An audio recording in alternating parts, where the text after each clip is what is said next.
El camino a las estrellas, por Gonzalo Duque Escobar. Documento del Observatorio Astronómico de Manizales, elaborado en el marco de las actividades en la Red de Astronomía de Colombia, actualizado en 2016. Presentación. Este documento, cuya primera versión se presentó en 2006, es un aporte del Observatorio Astronómico de Manizales, OAM, dependencia de la Universidad Nacional de Colombia a través de la Red de Astronomía de Colombia, RA, a la apuesta de endogenizar la ciencia dada la importancia de adaptar el conocimiento externo, logrando su articulación con los saberes nuestros para intentar mediante su difusión una pequeña contribución al proyecto de nación con fundamento en el informe Colombia al filo de la oportunidad, actuando siempre en el marco de la misión de la Universidad Nacional de Colombia. Dice García Márquez, los aztecas y los mayos habían plasmado su conciencia histórica en pirámides sagradas entre volcanes acesantes y tenían emperadores, clarividentes, astrónomos insignes y artesanos sabios que desconocían el uso industrial de la rueda, pero la utilizaban en los juguetes de los niños. Esto en Colombia al filo de la oportunidad, Misión de Sabios, 1986. Introducción. La astronomía es la ciencia que se ocupa del estudio de los cuerpos celestes y en general del universo. Es también la más antigua de las ciencias y una de las más modernas desde la antigüedad hasta nuestros días. La astronomía ha estado ligada al hombre primitivo y a todas las civilizaciones. Con los calendarios, tras aparecer las primeras leyes de la física, el caso de los calendarios, relacionadas con el funcionamiento de la naturaleza, surge la agricultura y con ella los poblados. Cuando las comunidades primitivas se asientan, con los poblados también aparece la escritura y con la escritura se forjan los imperios. Si en la antigüedad para los egipcios el aspecto del cielo siempre revistía un significado mitológico y religioso, para el hombre moderno continúa el interés por desentrañar sus misterios, los de la materia, de la estructura y del origen del universo. Elementos aristotélicos. La escuela naturalista jónica de Mileto, a la cual pertenecieron Tales, Anaximander y Anaxímenes, propuso la existencia de 4 elementos: tierra, agua, aire y fuego, asociados a las 4 propiedades fundamentales de los objetos materiales observados: caliente o frío y seco o húmedo. Por ejemplo, de frío y húmedo salía el agua, de seco y caliente el fuego. Esta teoría de los 4 elementos, aceptada por Aristóteles de Estagira, perdurará hasta el siglo XVII, cuando irrumpen los alquimistas. Para la época, los conceptos de gravedad asociados con la caída y levedad con el ascenso, por lo tanto, en cierto modo con la densidad, explicaban el siguiente comportamiento de los elementos. La tendencia de la Tierra es a desalojar el agua cuando una piedra se va para el fondo, por tener mayor gravedad. A su vez, el agua desaloja el aire porque el agua tiene más gravedad que el aire, o más levedad el aire que el agua, mientras el fuego estaría siempre por encima de los 3 elementos restantes por tener más levedad que todos. Midiendo la Tierra. Antes de Newton, los físicos y astrónomos habían mirado solo la Tierra o el sistema solar. Eratóstenes mide el radio de la Tierra. Ptolomeo deduce que la Tierra es redonda y propone un modelo geocéntrico. Copérnico elabora el modelo heliocéntrico y Kepler y Galileo estudian los movimientos de los planetas en el sistema solar. En la tradición judeo-cristiano-musulmana, el universo comenzó en un cierto tiempo pasado, finito y no muy lejano. Aristóteles y Ptolomeo suponen la Tierra estática en el centro del universo y en torno a ella, todo girando según círculos perfectos. En la imagen vemos a Siena y Alejandría y qué ocurre con el Sol cuando está en el solsticio de verano para el hemisferio norte, en junio 21, que los rayos solares caen a plomo en Siena. Una torre no da sombra, o la luz del sol entra al fondo de una fosa. Hasta ahí sube el sol, yendo hacia el norte. En Alejandría, ¿qué ocurrirá ese día? Que la radiación tiene una oblicuidad de 7,5 grados, una subverticalidad que se explica porque la dirección de la plomada en Siena y Alejandría se encuentra en el centro de la Tierra haciendo un ángulo de 7 grados y medio. Pero 7 grados y medio es el equivalente a la 50ª parte de la circunferencia. Los egipcios tenían la distancia Alejandría-Siena, la multiplican por 50 y encuentran el perímetro de la Tierra.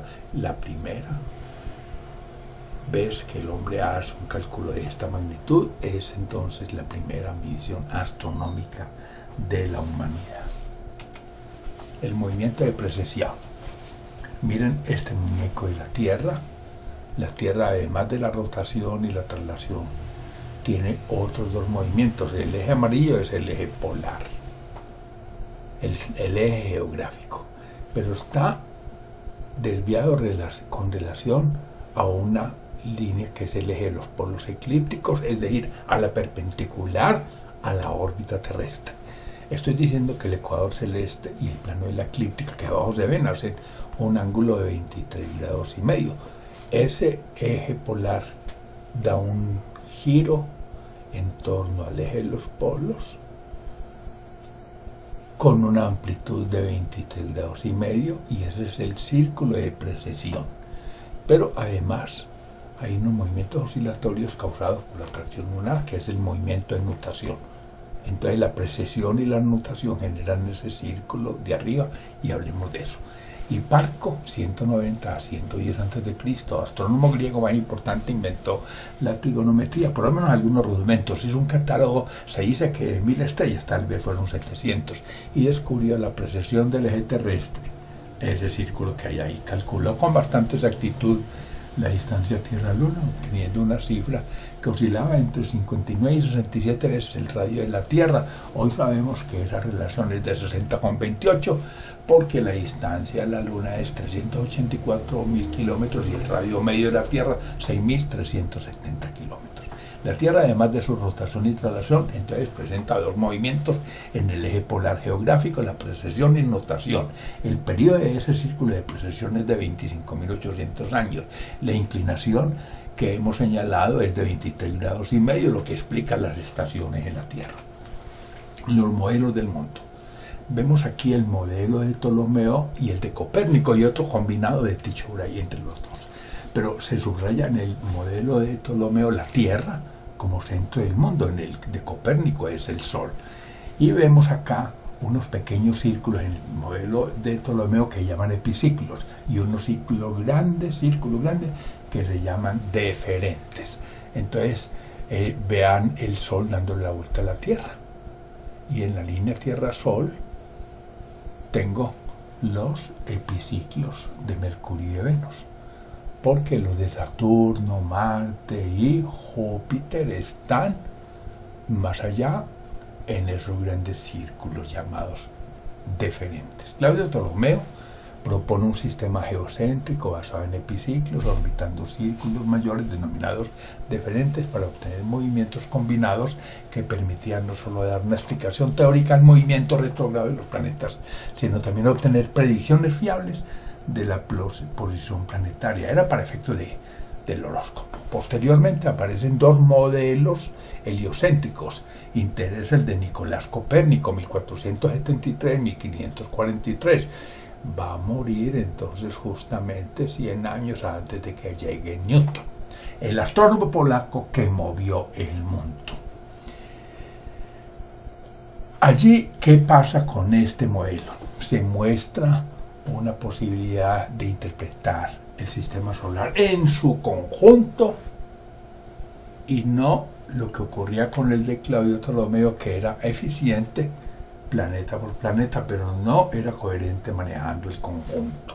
Por supuesto que el modelo de Copérnico tiene también epiciclos, es decir, las órbitas son circulares y hay epiciclos para explicar los movimientos retrógrados de los astros, que sí se explicaban también con el de Ptolomeo. Órbitas imperfectas. Johannes Kepler formula 3 leyes sobre el movimiento de los planetas en su órbita alrededor del Sol, y colabora con Tycho Brahe quien sustituye a quien sustituye como matemático y astrónomo imperial en la corte de Rodolfo II. Las leyes son: los planetas tienen movimientos elípticos alrededor del Sol, quien se ubica en uno de los focos de la órbita planetaria. Miren la figura de arriba y verá que el Sol no está en el centro de la elipse, sino en uno de sus dos focos. Segundo, las áreas barridas por el radiovector planeta-Sol son proporcionales al tiempo empleado por los planetas en recorrer el perímetro de dichas áreas. La primera imagen de arriba ilustra ese fenómeno de que el radiovector barre áreas iguales en tiempos iguales, y para hacer eso la velocidad en el perihelio tiene que ser más rápida que en el afelio, para que las figuras de las áreas entre 1 y 2 igualen al área entre 3 y 4, sabiendo que los periodos son iguales. Tercero, el cuadrado de los periodos de las órbitas de los planetas es proporcional al cubo de la distancia promedio al Sol. Es decir, se mantiene una relación que es válida cuando veo la formulita ahí debajo de las elipses, comparando los cuadrados de los periodos o de los años de los planetas con las distancias medias o los semiejes de sus mayores de sus órbitas, porque el semieje mayor equivale a la distancia media. En 1629 Kepler inventa la ciencia ficción con un cuento de un viaje a la Luna, describiendo la velocidad de escape, la ingravidez a mitad del camino y las leyes de la física, entonces considerándose él por fuera de la Tierra para describirlo. Los elementos de una órbita planetaria son 6. Aquí vemos esta figura inferior, vemos dos planos. Si miro a la derecha, por debajo está el plano llamado de la eclíptica y por encima el plano orbital. Entonces la órbita tiene una línea de intersección, el plano orbital con el de la eclíptica. La eclíptica es el de la órbita de la Tierra alrededor del Sol. Entonces esa línea de intersección es la línea de los nodos. En la parte de arriba el nodo ascendente n, abajo el nodo descendente n'. Por n sale el planeta hacia el perihelio, que está por encima de la eclíptica en este dibujo, y da la vuelta. Entonces hay un ángulo de inclinación entre los dos planos llamado I, pero hay un argumento del perihelio que es el ángulo W, dos ángulos. El tercer elemento es un ángulo llamado omega, que es la longitud de los nodos. Hay un punto en el cielo que es la referencia para medir, llamado el punto Aries o punto vernal. Entonces el ángulo omega es la distancia que hay del punto Aries al nodo ascendente. Ya son 3 ángulos, I, omega y W. Los otros elementos de la órbita son: dígame qué tan grande es la elipse, el semieje mayor. Dígame qué tan excéntrica es la excentricidad. Y dígame cuánto tarda el planeta para dar la vuelta. Esos son los 6 elementos de la órbita de un cuerpo celeste. El método científico. El pensamiento y obra de Galileo Galilei, 1564-1642, termina marcando al hombre moderno, al contribuir con bases empíricas para el método científico, empleando el razonamiento inductivo en lugar del razonamiento deductivo, mediante la prueba y la observación. La imagen de la filatelia de Paraguay es para conmemorar los 400 años de Galileo. Galileo, al hacer uso de telescopio de lente, además de descubrir las manchas solares y 4 satélites de Júpiter, Io, Calisto, Ganímedes y Europa, advertirá la naturaleza de la Vía Láctea y constatará que ciertas estrellas visibles a simple vista, como las de la constelación de Orión, son cúmulos de estrellas, una guardería de estrellas. No es que haya entendido la galaxia como galaxia, sino que esa mancha lechosa se dio cuenta que eran cúmulos y cúmulos de estrellas. A partir de Galileo se matematiza el mundo. La noción de tiempo antes discreta pasa a ser continua cuando se mide la velocidad empleando el péndulo como el reloj. Cuando yo digo el tiempo como una función discreta es en horas, en días y en meses. Cuando digo en forma continua, velocidad y aceleración, por ejemplo. gravitación universal. Fuerza igual a la constante de gravitación universal como factor de proporcionalidad para multiplicar dos masas, la masa de los dos cuerpos que se consideran la Luna y la Tierra, por ejemplo, dividido por el cuadrado de la distancia entre los centros de masa, que es la distancia Tierra-Luna. La fuerza depende entonces de las masas de los dos cuerpos que interactúan y de la distancia entre sus centros de gravedad, con esa constante que tiene un 10 a la menos 11, 6,67 por 10 a la menos 11 a la 11 es la constante de gravitación universal. Si tiene 10 a la menos 11 es una fuerza bastante tenue, pero opera a gran escala. Newton, 1643-1727, elabora una teoría gravitacional que explica el comportamiento de todos los cuerpos del universo y el movimiento expresando espacio y tiempo como invariantes. Por supuesto que para Newton el espacio era infinito, porque no se le podía señalar un punto donde estuviera colapsando la materia en el universo. Veía el universo quieto. Si no se le puede señalar un centro de gravedad para que colapse, es porque es infinito. Y el tiempo tiene que ser infinito, porque si el espacio es infinito y está lleno por todos los lados de materia, ¿a qué hora? Pues tiene que ser infinito. Para el efecto toma lo fundamental del pensamiento que le precede así, que toma de Copérnico el modelo heliocéntrico, se olvida del modelo geocéntrico, por supuesto, de otras propuestas. De Kepler las tres leyes y las mareas, pero asociadas a la Luna y no otras propuestas diferentes. De Galileo toma la caída libre y el movimiento parabólico, de Descartes incorpora la inercia rectilínea y, por supuesto, se olvida de ese cuento de que hay un éter, porque Descartes no consideraba la fuerza a distancia. Estas son las tres leyes de Newton. La primera, la ley de la inercia, que dice que todo cuerpo preservará su estado de reposo o movimiento uniforme y rectilíneo a no ser que actúe sobre él otra fuerza que cambie el estado inicial. La segunda, la ley de la interacción y la fuerza, donde dice que el cambio de movimiento es proporcional a la fuerza motriz impresa y ocurre en la misma dirección de la línea de acción de esa fuerza que se explique. Se puede resumir dicha ley en fuerza igual a masa por aceleración. Y la tercera es la ley de acción y reacción, diciendo que a toda acción corresponde una reacción igual y contraria. La teoría de la relatividad.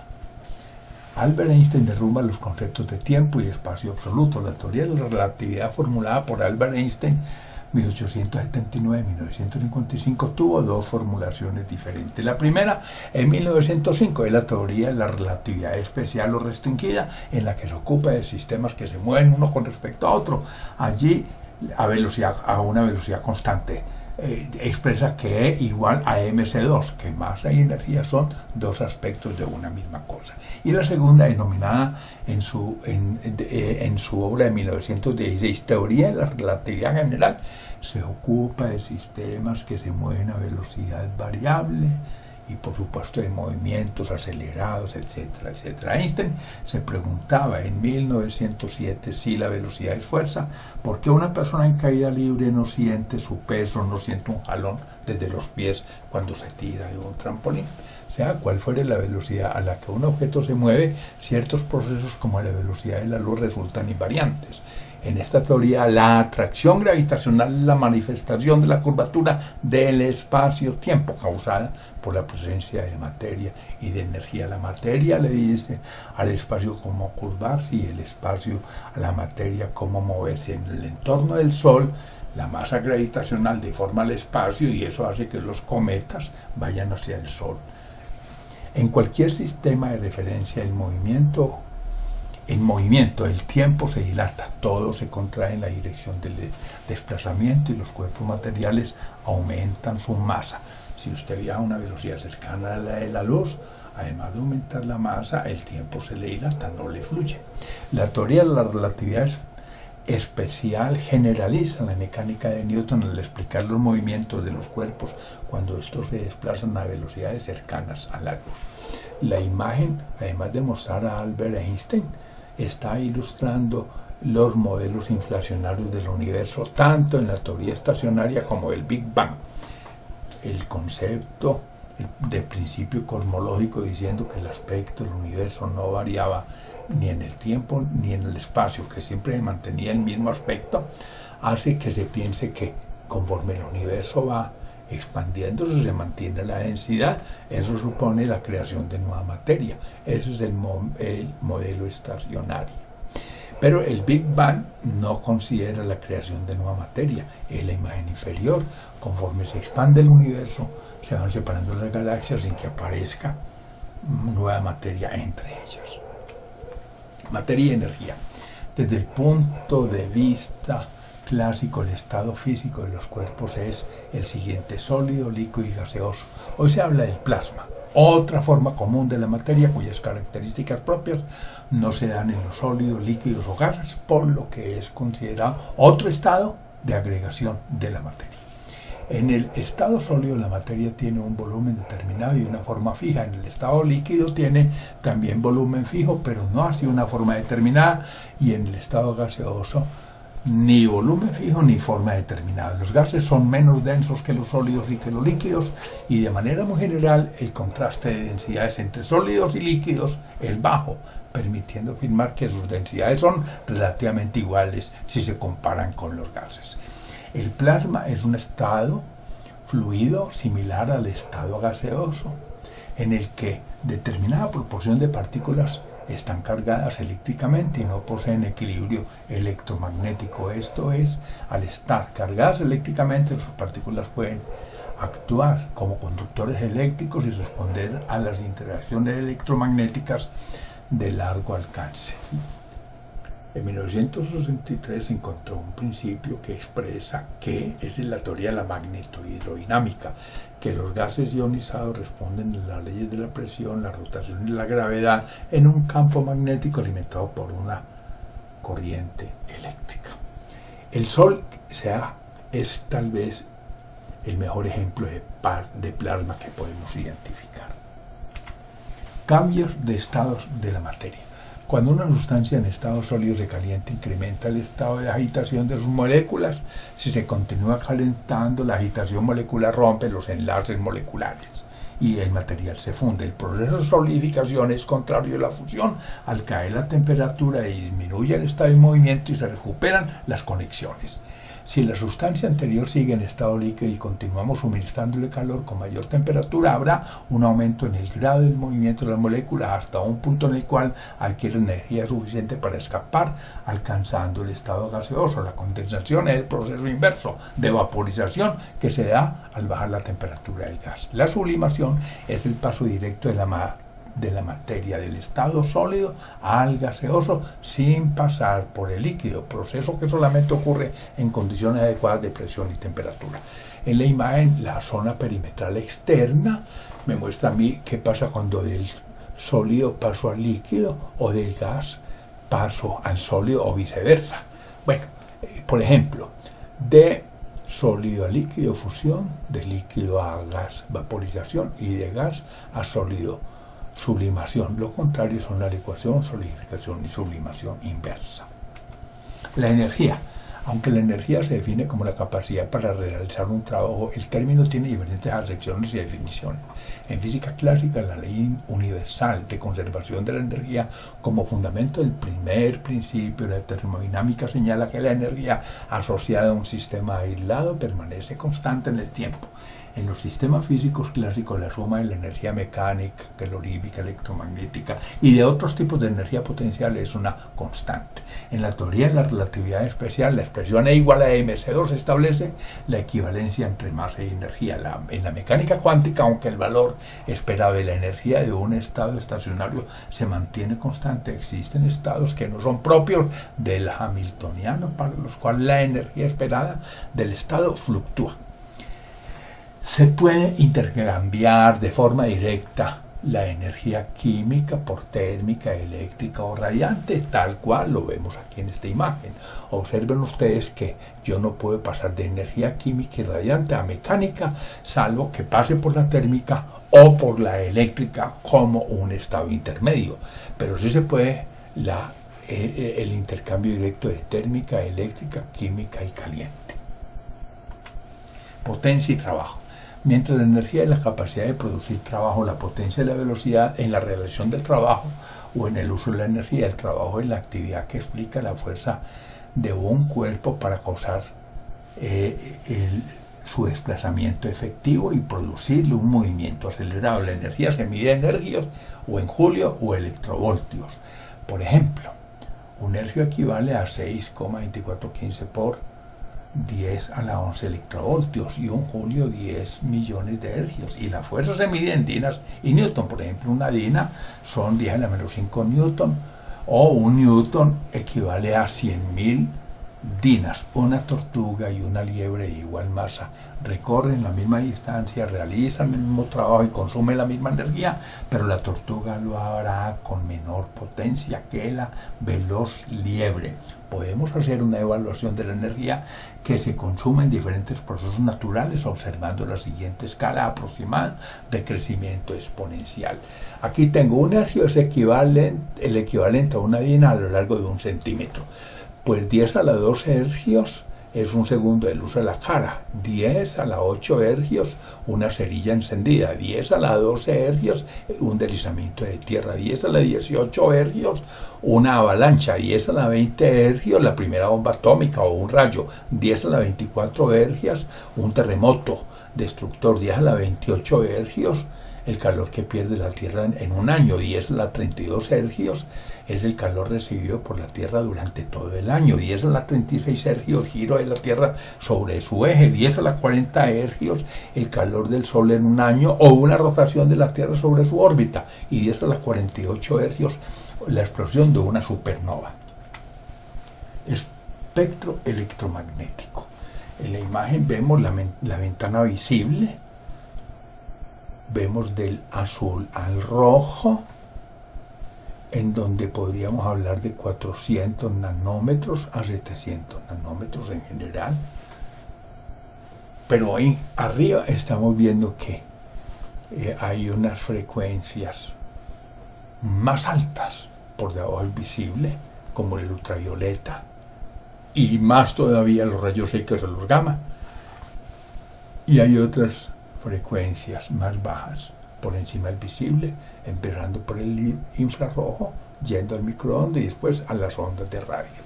Dice, la energía radiante se transmite por ondas electromagnéticas a la velocidad de la luz.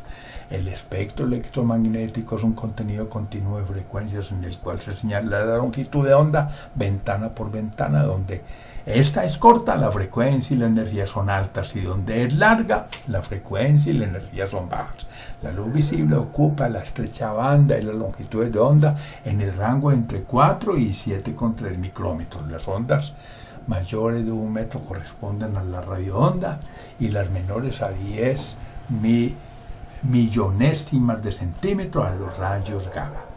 Entre otras radiaciones están los rayos gamma asociados a cuantos de núcleo atómico, los rayos X provenientes de la envoltura electrónica del átomo, la radiación ultravioleta, que es fluorescente y de alta frecuencia influencia en la biología, los rayos infrarrojos típicos de la radiación calorífica y las ondas radioeléctricas como microondas, radios y televisión y radar que nosotros hacemos o utilizamos. Muchos tipos de radiación físicamente distintas son ondas electromagnéticas que solo difieren en tamaño. La radiación electromagnética tiene el doble carácter de ser onda y partícula. Triangulando la distancia de las estrellas, observemos la imagen, vemos la órbita de la Tierra en diciembre y en junio, y el Sol en el centro, y vamos a ver una estrella que está muy cerca. Entonces, al ver la estrella en E, se proyectará sobre la bóveda celeste que está en el fondo en puntos diferentes según la miremos en diciembre y en junio. Hay que ver cuánto vale el arco de bóveda celeste entre A y B, y simplemente con eso podríamos saber a qué distancia está ese astro cercano.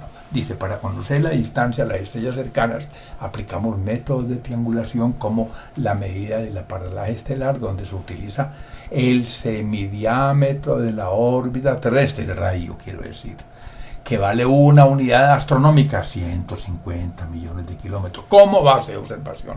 Este método tiene un alcance hasta 100 parsec, o sea, hasta la estrella polar. Supongamos una estrella cercana. Al observarla desde los extremos de un diámetro de la órbita terrestre, observaciones separadas 6 meses, la imagen de la estrella aparecerá proyectada sobre la bóveda celeste en 2 puntos distintos, A y B. Como el diámetro orbital de la Tierra se conoce, el triángulo que hacen las dos visuales, cuya base mide 2 unidades astronómicas, se puede solucionar. Quiero advertir una cosa: si es una estrella muy lejana, las dos visuales resultan paralelas, entonces no se puede hacer la operación. Cuando el arco mide 2 segundos, A y B mide 2 segundos, el ángulo alfa de la imagen vale 1 segundo de arco, y entonces la distancia del Sol a la estrella se denomina parsec. El parsec es una distancia de 3,26 años luz.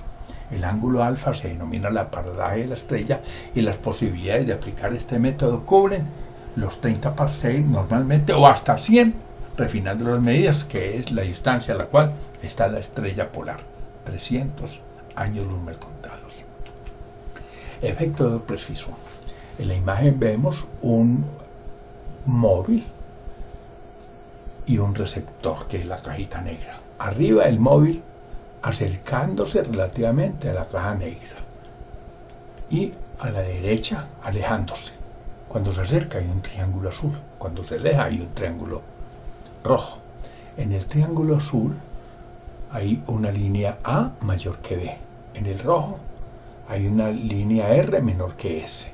Entonces aquí el asunto es que se envía una señal con un periodo fijo, sale la señal y recorre A. La segunda señal recorre B. A mayor que B.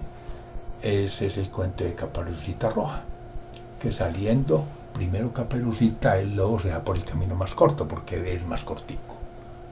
Bien. En el triángulo rojo es todo lo contrario. Se manda la señal, y con el mismo ritmo en que sale la frecuencia, con el mismo periodo de emisión, sale la segunda señal, que no solamente sale de segunda, sino que camina más. Y entonces la frecuencia de emisión va a dilatarse y no a contraerse como en el triángulo azul. En la mitad, los dos trayectorias son iguales. La frecuencia de emisión y de recepción son iguales.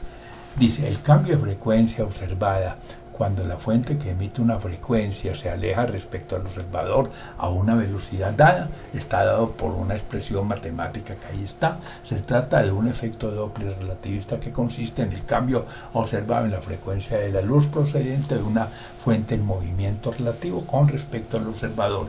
Dicho fenómeno difiere el efecto Doppler del sonido debido a que la velocidad de la luz es constante para cualquier observador independientemente de su estado de movimiento. Cuando la fuente luminosa se acerca, las líneas espectrales muestran un corrimiento al azul proporcional a su velocidad radial de aproximación, y cuando se aleja el corrimiento se da hacia el rojo también en proporción a la velocidad de alejamiento. Los elementos. La imagen muestra el sueño de los alquimistas: con el fuego volver el plomo oro. Ese es el cuento de la piedra filosofal. ¿Dónde está ese secreto? Un elemento químico es un tipo de materia constituida por átomos de la misma clase. En su forma más simple posee un número determinado de protones en su núcleo. Los elementos se combinan para formar compuestos. En estado natural conocemos 92 clases de elementos, del hidrógeno al uranio. Los demás son artificiales. En nuestro ambiente solamente hay 2 líquidos, el bromo y el mercurio.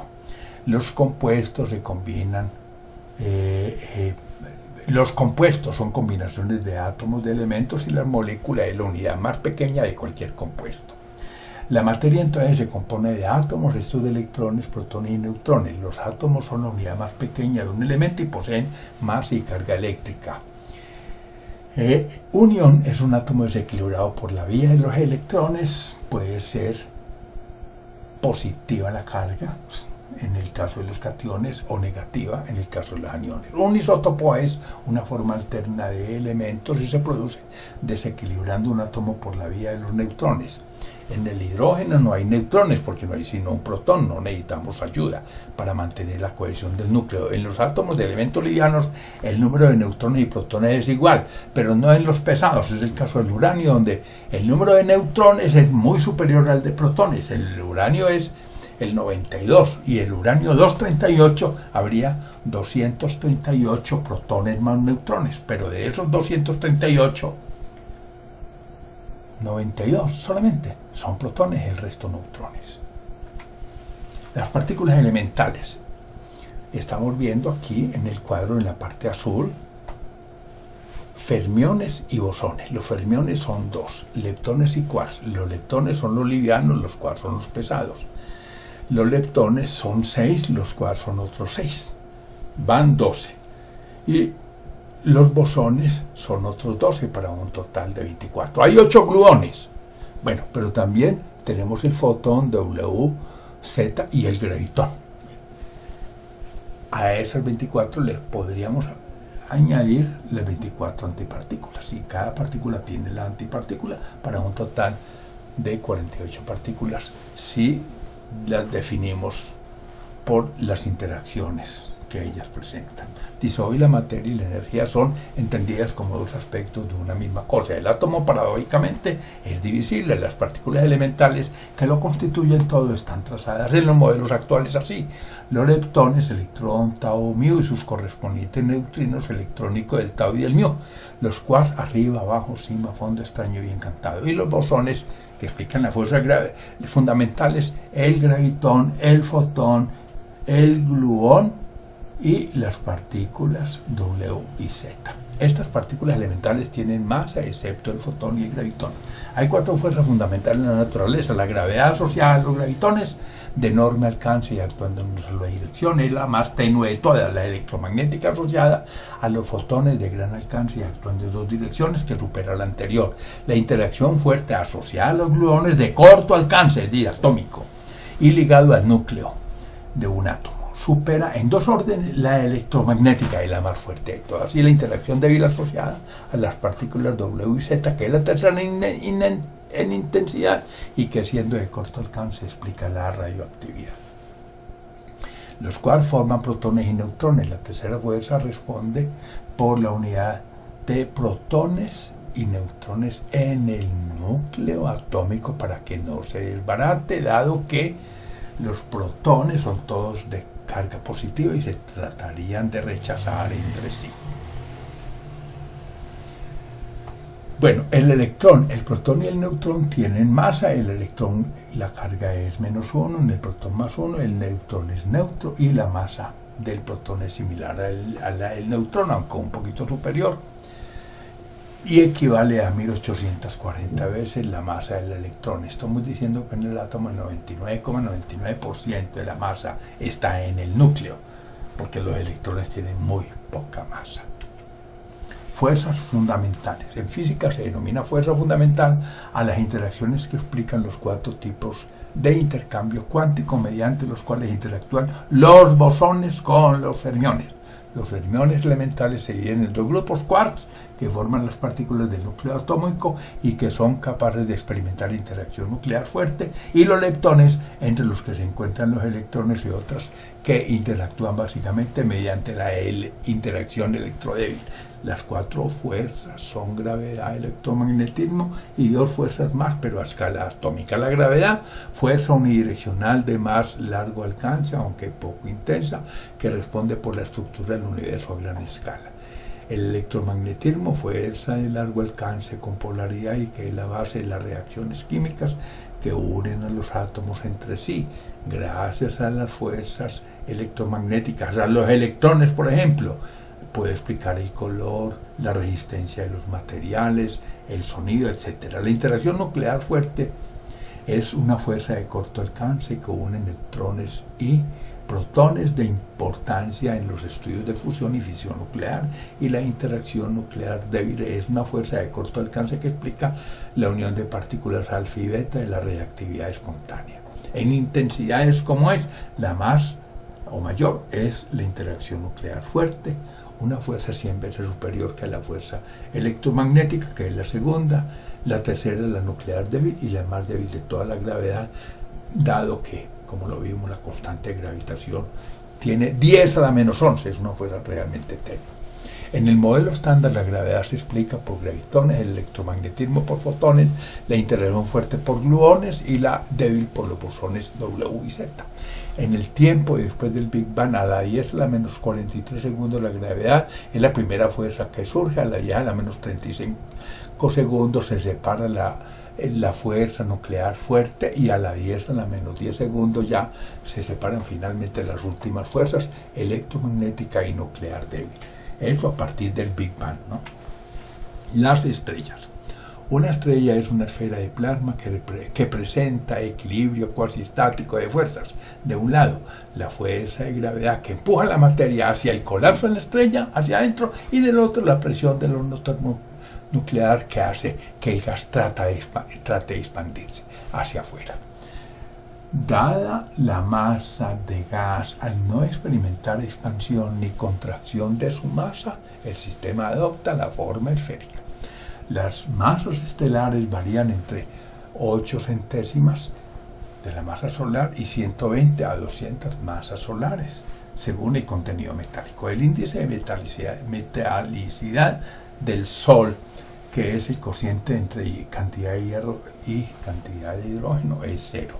Los astros de menor masa se denominan enanas marronas, mientras que los de masa superior a lo señalado resultan inestables al superar el límite de Eddington. El límite de Eddington es la máxima luminosidad que puede pasar a través de una capa de gas en equilibrio hidrostático. Esto depende de la masa estelar y está en su índice de metalicidad.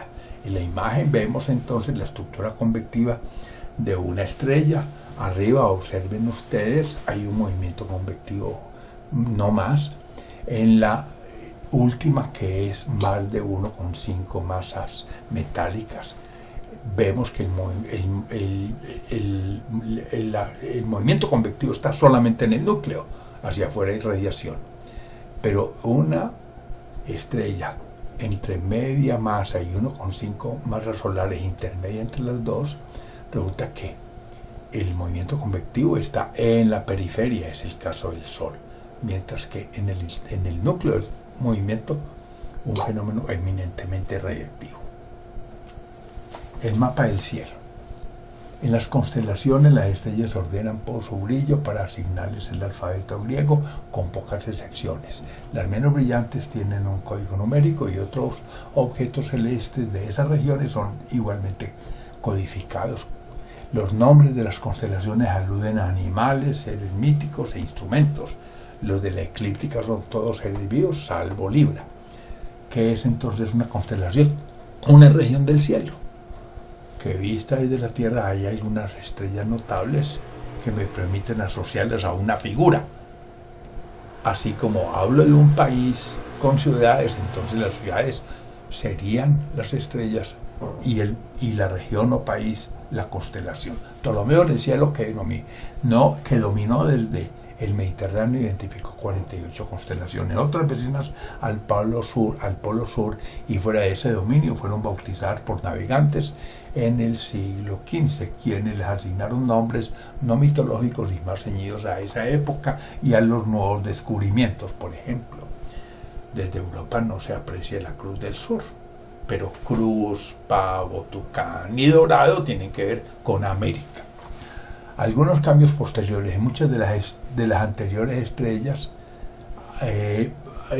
se han dado, pero los nombres árabes aún subsisten en el cielo, donde tenemos hoy en día 88 constelaciones. La esfera celeste. El movimiento de la esfera celeste es aparente y está determinado por la rotación de nuestro planeta sobre su propio eje. La rotación de la Tierra en dirección oeste-este hace que los astros salgan por el oriente. Si efectivamente nos estamos desplazando de Colombia hacia Brasil, eso hace que las estrellas, el Sol y la Luna salgan por el oriente y se oculten por el Pacífico, por el occidente. Para dar posición a una estrella, además del tiempo, se utiliza el plano del horizonte y el del ecuador celeste, si se quiere, el polo celeste o el cenit también, y el meridiano del observador como origen para la medición simultánea. Veamos las imágenes. Abajo estoy viendo una esfera y un astro. Necesito dos círculos máximos perpendiculares entre sí para ese ángulo alfa y ese ángulo delta, que me dicen a mí cuál es la posición del astro. ¿Desde dónde se mide alfa? Desde un punto llamado punto Aries o punto vernal, que es la intersección del eje del ecuador celeste con la eclíptica. Así de sencillo. Arriba estoy viendo justamente el ecuador celeste QQ', que abajo está inclinado de otro modo, y estoy viendo el horizonte del observador, el horizonte del observador en amarillo. La línea perpendicular al horizonte del observador es la línea cenit-nadir. Yo también puedo medir con dos círculos máximos el horizonte del observador y la vertical del lugar. Puedo darle posición a ese mismo astro de abajo, no con alfa y con delta, sino con el azimut, que es un ángulo horizontal, y con un ángulo de elevación desde el horizonte hacia el cenit. Con dos ángulos en dos planos perpendiculares doy la posición de ese astro. Dice, el ecuador celeste es el círculo máximo obtenido de la proyección del plano del ecuador terrestre sobre la esfera celeste. El meridiano celeste es el círculo máximo que pasa a través de los polos celestes y el cenit de un lugar. Eje del mundo es el eje en torno al cual giraría la esfera celeste. El horizonte es el plano perpendicular, la dirección de la vertical, radio de la esfera que contiene al observador y en cuya proyección se contiene el cenit y el nadir como su antípoda. Estamos hablando del movimiento aparente de un astro.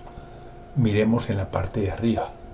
Dicen que los astros se mueven en círculos perpendiculares al polo, a la línea de los polos celestes. Miren arriba el ecuador celeste, hay un circulito por encima, azulito, paralelo, y otro por debajo. El circulito de arriba es la trayectoria aparente de una estrella. La verdad es que es la Tierra la que se está moviendo, no la estrella. Y abajo hay otra estrellita, son dos astros. ¿Qué diferencia hay entre el de arriba y el de abajo?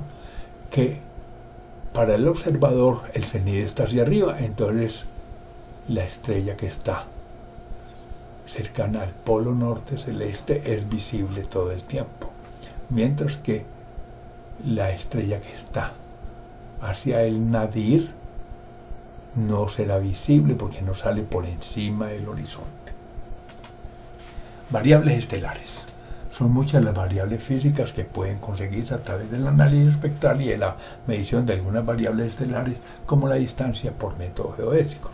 Observen ustedes la figura de arriba. Yo puedo hacer estudios con luz descompuesta a la derecha o no descompuesta a la izquierda. Y las variables que voy a medir, abajo veo las magnitudes. Entonces seguimos aquí. Con la luz no descompuesta se puede medir velocidad radial y angular, composición, campo magnético, diámetro por interferometría, movimientos tangenciales por cambios de posición o de dirección, cambios de magnitud por variaciones del brillo. Y con la luz descompuesta, en la imagen de arriba todavía, espectrográficamente y con el espectrógrafo, además de rotación del astro y movimientos radiales por efecto de Doppler, se puede conocer variaciones del tamaño y cambios en el campo magnético e inestabilidad del astro.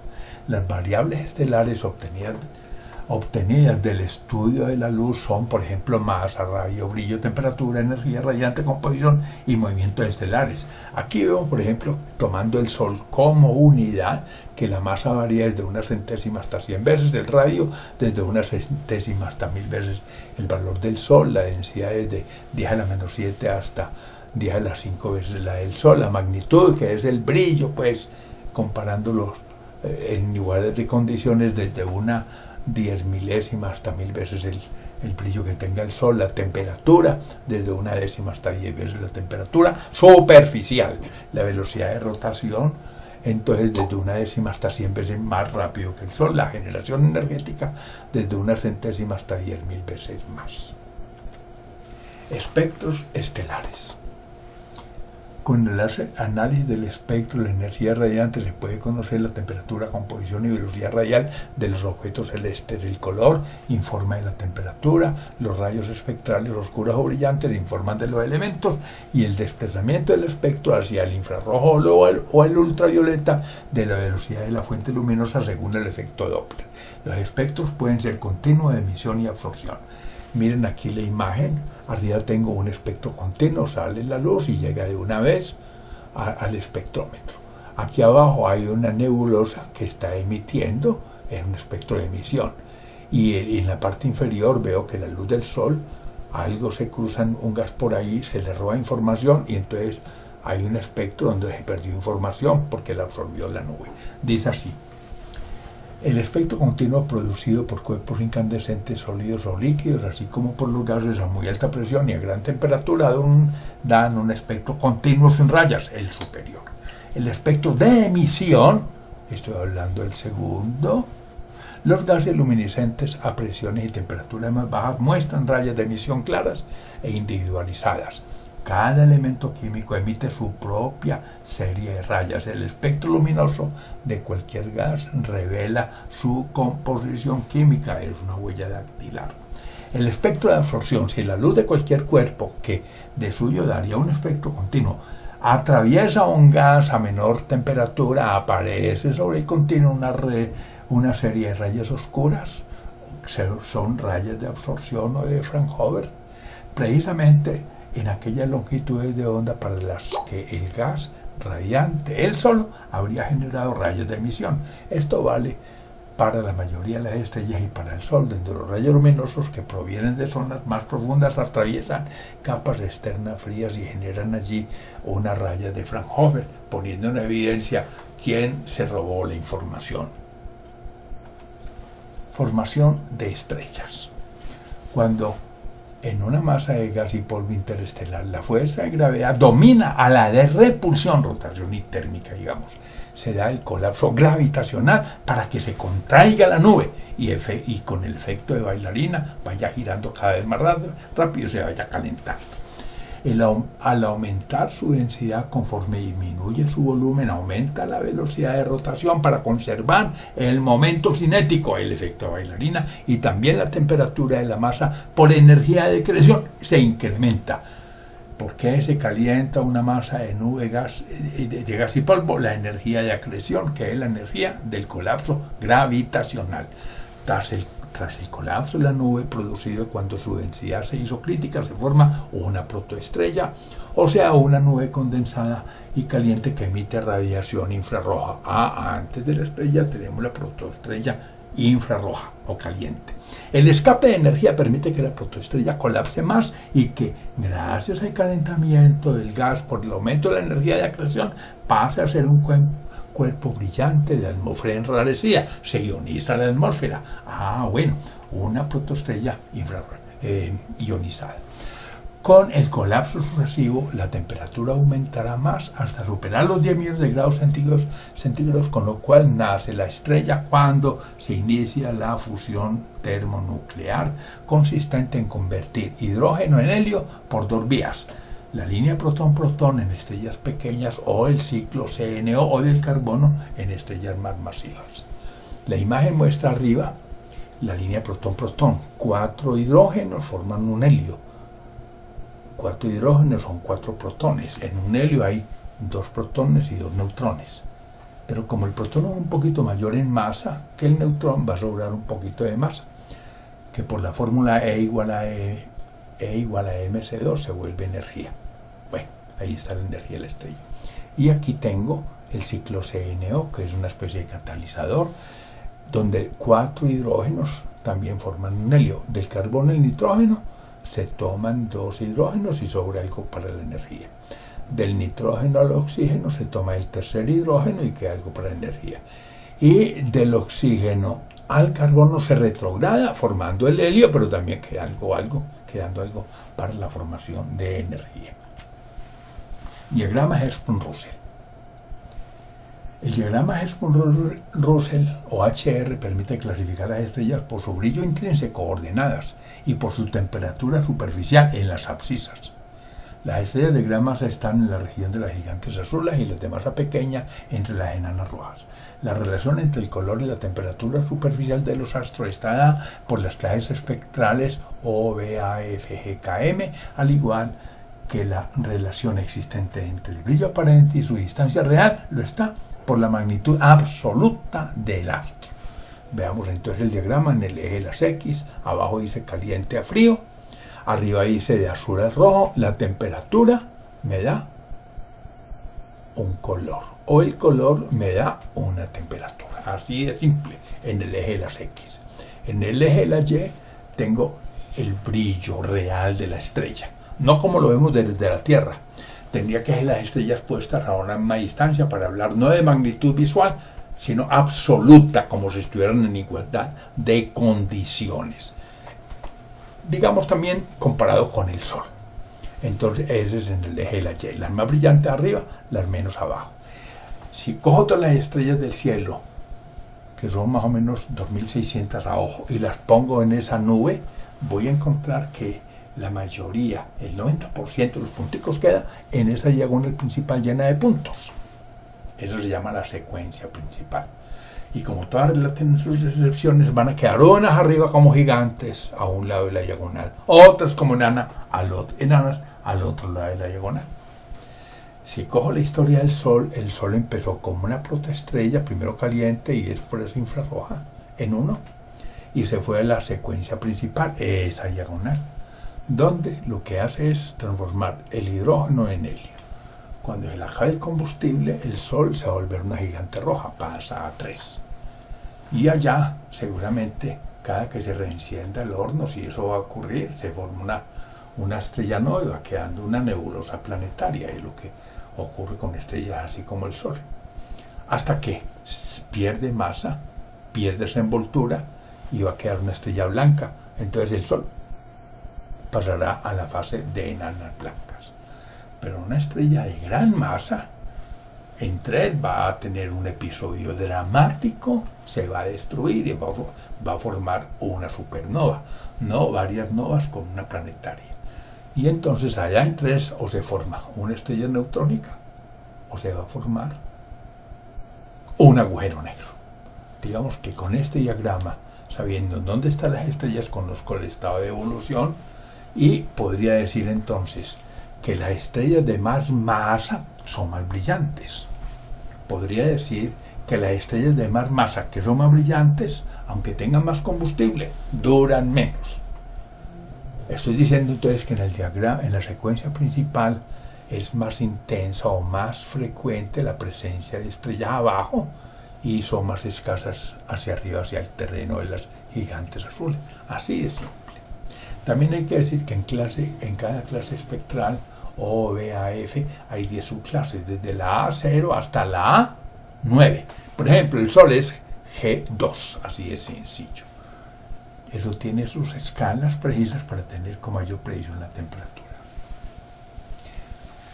Dice, el diagrama permite entonces clasificar así las estrellas.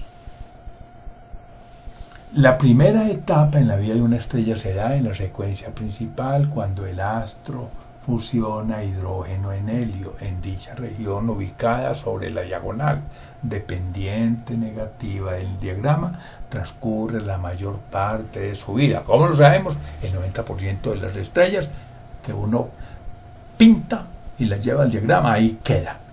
La siguiente etapa será la de gigante roja. En ella la estrella fusionará primero el helio en carbono y oxígeno, perdiendo masa en cada reencendida del horno termonuclear, fruto de ondas de choque en forma de novas que forman una nebulosa planetaria. No obstante, en las estrellas masivas, estos fenómenos formarán estos elementos formarán otros más pesados hasta el hierro, en una fase que de alcanzarse producirá una supernova, en cuya onda de choque que destruye el astro se forman elementos más pesados que el hierro. En estrellas de masa pequeña, después de la nebulosa planetaria habiendo perdido como gigante roja su envoltura, se convertirá en enana blanca. Entre tanto, las estrellas de gran masa, después de llegar a la fase última, en la que el hierro absorbe energía para fisionarse en helio, liberándola y terminar en forma de supernova, queda una estrella neutrónica o un agujero negro, dependiendo de la masa final del astro. La nucleosíntesis estelar. Este diagrama es el diagrama de nucleosíntesis. Abajo tengo la temperatura en millones de grados centígrados, más de 10 millones. Ahí hay una reacción bien importante. Después cerca de 100 millones, hay otro proceso. Por allá, antes de 1000 millones de grados, digamos 700, 800, no sé, hay otras reacciones. Y por allá más arriba, antes de los 10.000, el hierro, hay una línea que baja, es la fisión. Dice así. Bueno, en el eje de la Y tengo la energía en megaelectronvoltios por nucleón. Mientras que en el eje de la X es la temperatura del núcleo. Ahí tengo la energía por nucleón que se demanda para cada proceso de nucleosíntesis. Dice así, en la fase gigante roja, conforme se agote el combustible interior de la estrella, se perderá el soporte del horno termonuclear. Tras cada colapso, se dará un aumento súbito de la temperatura, acompañado de una onda de choque en forma de nova que afectará la envoltura de la estrella, haciéndole perder más al tiempo que con el colapso. Al incrementarse la temperatura, se reenciende el núcleo para que las cenizas del proceso precedente entren como nuevo combustible. La escala de reacciones hacia elementos más pesados son neón, magnesio, silicio, azufre, calcio, titanio, vanadio, cromo, manganeso, hierro. Cierra en el hierro entonces. Cuando en el interior de una estrella el balance de energía de acreción y de presión termonuclear creen condiciones favorables para un incremento de temperatura hasta 100 millones de grados centígrados, se formará carbono a partir de helio y por el proceso triple alfa. Y posteriormente, por la misma razón, se podrán formar oxígeno, neón y posiblemente magnesio. Si la masa de esas estrellas sigue siendo el hidrógeno en la periferia de su núcleo, dicho elemento sigue transformándose en helio e incluso el helio en carbono. La fusión de neón solo se alcanza en estrellas de 5 a 7 masas solares. Estoy diciendo que puede haber una solidificación termonuclear. Mientras exista combustible en la periferia, donde la temperatura es menor, habrá elementos todavía que pueden transformarse. Agotado ya todo el combustible, no siendo posible reencender el horno termonuclear, la estrella, que es de poca masa, las pequeñas, se transformará en un denso cuerpo apagado. Esto ya que cuando la masa final es menor que 1,4 masas solares, el colapso del cadáver estelar resulta detenido por la presión de degeneración de los electrones, quedando una densa estrella negra. Contrariamente, las gigantes rojas de mayor masa, que se destruyen en forma de supernova, terminan como estrellas neutrónicas o agujeros negros. Esto después de llegar al hierro gaseoso, que se convierte en gas de neutrones para fisionarse en helio, liberando la energía de forma súbita como supernova. Tras esa onda de choque, las supernovas, si quedan entre 1,4 y 2 masas solares, se forma la estrella neutrónica, en la que la presión de degeneración de los neutrones detiene el colapso de la estrella. Si son más de 3 masas solares, o más de 2 más bien, el colapso supera la presión de degeneración de los electrones y de los neutrones, apareciendo un agujero negro al romperse el espacio-tiempo. Estamos diciendo entonces que los elementos más pesados que el hierro se forman en las ondas de choque de las supernovas. Agujero negro. Tras el paroxismo de una estrella de masa final entre 1,4 y 2 masas solares, se forma una estrella de neutrones, un astro de enorme gravedad y densidad de materia e intenso campo magnético. Algunos de estos que emiten radiación pulsante y periódica cuando el eje magnético y el de rotación están desfasados por dichos pulsos de radiación electromagnética a intervalos regulares, se denominan pulsares. Entonces los pulsares son estrellas neutrónicas.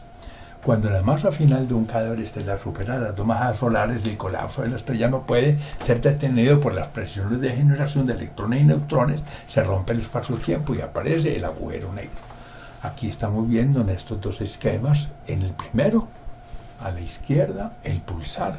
Vean ustedes el eje magnético, vean el campo y el eje de rotación desfasado. Cha, cha, cha. Bueno, así de sencillo. El colapso gravitacional comprime el espacio-tiempo y con él la masa hasta formar un punto de densidad infinita y volumen cero, denominado singularidad, una región en la que se vienen abajo las leyes normales de la física y en las que el concepto de tiempo pierde sentido. Veamos la imagen de la derecha de la singularidad abajo. Esto es en dos dimensiones, por supuesto. Hay un límite, el radio del agujero negro es el horizonte de sucesos hasta allá. Eso está en dos dimensiones, eso es tridimensional, pero hay una región por fuera del horizonte de sucesos llamada ergósfera. Ahí algo pasa, como una transición entre el espacio-tiempo normal que está más afuera y adentro del agujero negro. Dice, el colapso gravitacional comprime el espacio-tiempo y con él la masa hasta formar un punto de densidad infinita y volumen cero denominado singularidad de una región en la que se vienen abajo las leyes normales de la física y en las que el concepto de tiempo pierde sentido. Tal singularidad está rodeada de enormes fuerzas gravitatorias. La atracción gravitatoria impide que la luz salga de un cierto entorno denominado horizonte de sucesos. Además, la materia que se aproxima demasiado es atraída y queda atrapada, incluso por fuera de ese horizonte, en una región denominada ergósfera, de donde podrá salir la luz. No sale un planeta ni la masa. No obstante, debido a efectos cuánticos, los agujeros negros irradian. El mundo de las galaxias. Vamos a ver aquí la Vía Láctea. Arriba la estamos viendo en planta, abajo en perfil. En perfil veo una cosa redonda, esférica, formada por cúmulos globulares, que son las estructuras viejas de la galaxia, estrellas pequeñas, pero duran tanto. Mientras que en el plano galáctico, en la zona media, que la veo en forma en canto, veo cúmulos galácticos. Los cúmulos globulares son, por ejemplo, de 20.000, 30.000, 50.000 estrellas, mientras los cúmulos galácticos, que están llenos de gas y polvo, son apenas cientos de estrellas. Pero también, además de la galaxia, abajo veo unas galaxias satélites, como la Luna para la Tierra, que no tienen forma, como si lo tiene la Vía Láctea, que tiene forma espiral. Estas abajo, las nubes mayores y menores, son galaxias irregulares. Arriba estoy viendo la galaxia de nosotros, la ubicación del Sol. El Sol está en el plano medio, pero también está en el tercer brazo espiral, que es el de Orión, en medio de Perseo y Sagitario. Dice así: una galaxia es una isla de estrellas gravitacionalmente ligadas, constituida por cúmulos globulares o cerrados y cúmulos abiertos o galácticos inmersos en nubes de gas y polvo. Su estructura varía desde elíptica y lenticular a espirales normales o barradas hasta galaxias irregulares. En la galaxia se pueden encontrar estrellas viejas de primera generación o de la población 2 caracterizadas por su bajo contenido metálico, las que generalmente aparecen en el halo galáctico o en el núcleo, y estrellas jóvenes de segunda generación o de la población 1 caracterizadas por su alto contenido metálico y ubicadas en los brazos galácticos o en el plano medio de la galaxia.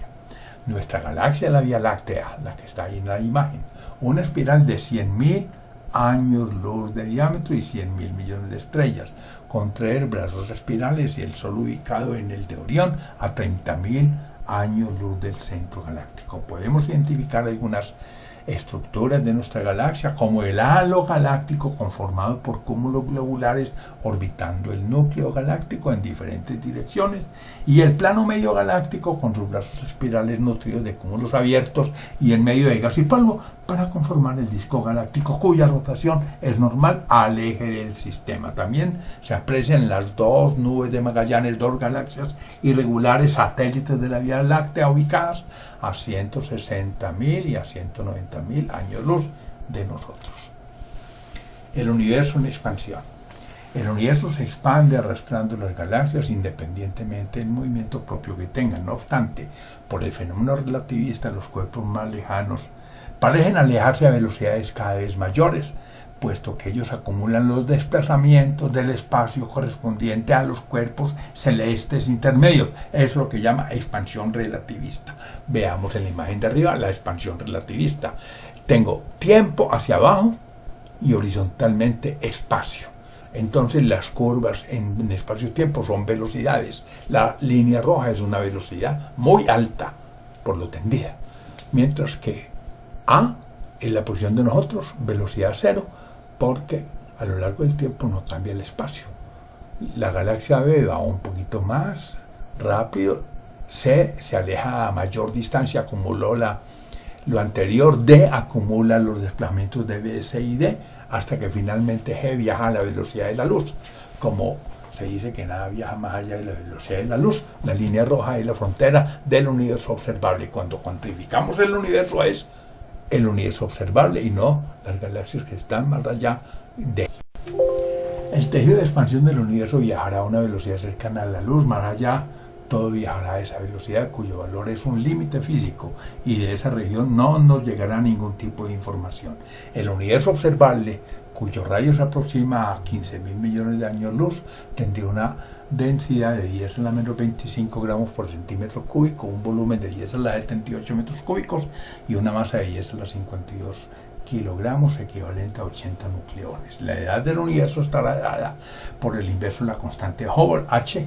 Esta constante H es delta lambda dividido por lambda igual a velocidad de recesión dividido por la velocidad de la luz, siendo lambda la frecuencia de la raya espectral original y lambda, delta lambda el corrimiento de la raya, C la velocidad de la luz y B la velocidad de recesión. Veamos la imagen de abajo. Tengo ahí tres universos: el universo abierto, el universo plano y el universo cerrado. El universo plano es la línea recta que aparece en medio de otras dos líneas curvas, la de arriba, la del universo abierto, y la de abajo, la del universo cerrado. Y veo hoy, ¿dónde estamos en el tiempo hoy? Y el origen del universo pudo haber sido en A, si el universo fuera plano. Si es abierto, fue en C. Si es cerrado, en B. Por lo tanto, la antigüedad del universo, así esté muy cerca de A, depende de si el universo es cerrado, sería más joven, o si es abierto, que sería más antiguo. Para ser cerrado se necesita tener una cantidad de masa suficiente para controlar la expansión. Para ser abierto, que la densidad sea tan baja que el Big Bang no haya forma de detenerlo. El universo plano es un límite. Sabemos que estamos cerca de él, es una condición límite. Dice así: si H igual a 65 kilómetros por segundo por megaparsec, donde la velocidad alcanza el límite de la luz, esa es la velocidad de recesión de las galaxias, tendríamos entonces 300.000 kilómetros por segundo igual a 65 kilómetros por segundo, que es la velocidad de recesión por megaparsec, y por el radio del universo despejemos el radio del universo, que es lo que nos interesa para saber su edad, y entonces el radio es igual a 300.000 por 65 por 10 a la 6 por 3 a la 26 años luz, igual a 15.000 millones de años luz, si el universo fuera plano. Así en general, eso por lo menos para el valor que hay medido de la velocidad de recesión del universo. Esto es cuestionable, por supuesto. Materia oscura y energía oscura. Vamos a ver por qué es cuestionable. Dice, cuando se estima que el universo se constituye en un 73% por energía oscura, 23% por materia másica oscura y solo 4% por materia bariónica o en forma de átomos, que es lo que me da lo que acabamos de ver, de conocer esa materia oscura que se rastrea tanto en laboratorios desde el espacio como en complejos subterráneos. La astronomía podría dar origen a una revolución comparable a la del tránsito del medioevo al renacimiento en tiempos de Copérnico. el astrónomo polaco que sustituye el modelo geocéntrico de Ptolomeo por uno heliocéntrico y no con la Tierra como centro del universo. Primero, la hipotética existencia de una materia oscura que no emite radiación alguna fue inferida de las observaciones fundamentales del astrónomo estadounidense Vera Rubin, 1928 a 2016, de la medición de la rotación anómala de las estrellas dentro de una galaxia, ya que si en el sistema solar, según las leyes de Newton y Kepler, la velocidad de rotación planetaria decrece conforme aumenta la distancia al Sol, como centro de masa en las galaxias se mantiene. Si sabemos que cerca del Sol Mercurio anda muy rápido porque el espacio está muy deformado, y lejos de él Plutón anda muy despacio porque el espacio no está deformado y se saldría. Pero en la galaxia, en la periferia, se mueven tan rápido como en el núcleo, anunciando que hay una materia que hace que eso tenga que funcionar así, pero no la vemos. Y segundo, desde principios del 2000 se propone la existencia de una energía oscura uniforme que, al ejercer una presión negativa en el espacio-tiempo similar a la de la constante cosmológica, explicaría la actual expansión acelerada del universo. Miren arriba, en vez de salir del Big Bang, el universo como un cono plano, digamos así, se va abriendo, mostrando que se está acelerando. ¿Quién lo acelera? La energía oscura está explicando la expansión acelerada del universo. En suma, solo sabemos que la materia oscura, que se infiere también del efecto de lentes gravitacionales y que no son neutrinos, ni átomos, ni materia oscura convencional, al igual que la energía oscura, todavía son un gran misterio. Gracias. Gonzalo Duque, profesor de la Universidad Nacional de Colombia, miembro de la Red Colombiana de Astronomía y director del Observatorio Astronómico de Manizales. La portada, un acrílico de Alejandro Obregón sobre Ícaro, la contraportada del Observatorio Astronómico de Manizales. Fuentes utilizadas, varias, aquí tengo documentos sobre Albert Einstein, astrofísica, astronomía en Colombia, calentamiento global, 100 años del universo relativista, ciencias aeroespaciales, tecnología, emprendimiento, cifras para el arco de ciencia y tecnología en Colombia, la circular de la Red Colombiana de Astronomía, Colombia, al filo de la oportunidad, documentos sobre cosmología, cultura y astronomía, el bosón de Higgs, el diagrama Hertzsprung-Russell, el diagrama de las estrellas, educar en ciencia y en arte para la paz, el universo acelerado, elementos de astrofísica, el universo del vocablo, el universo, su principio y su fin, epistemología y filosofía de la ciencia, gestión del riesgo natural, en el caso de Colombia, la guía astronómica, Isaac Newton, y ya 2009 invita a descubrir el universo desde Colombia, astronomía en Colombia, perfil histórico, la constante cosmológica, la luna, notas sobre ciencia, cultura y educación, la teoría de la relatividad, las galaxias, las estrellas, los albores de la civilización, manual de geología, materia y energía, 1000 libros y capítulos de libro, modelo académico administrativo del planetario, astronomía de Nicholson, la exploración del espacio, Newton, procesos para una astronomía que le aporte Colombia, que es el universo, reflexiones en los 10 años de Zamoga, 6 diálogos con el territorio, sistema solar, sol, clima, calentamiento global, Stephen Hawking, temas de ciencia, tecnología e innovación, tiempo y calendarios, teorías cosmológicas, tierra solar. Y hasta aquí hemos terminado. Gracias.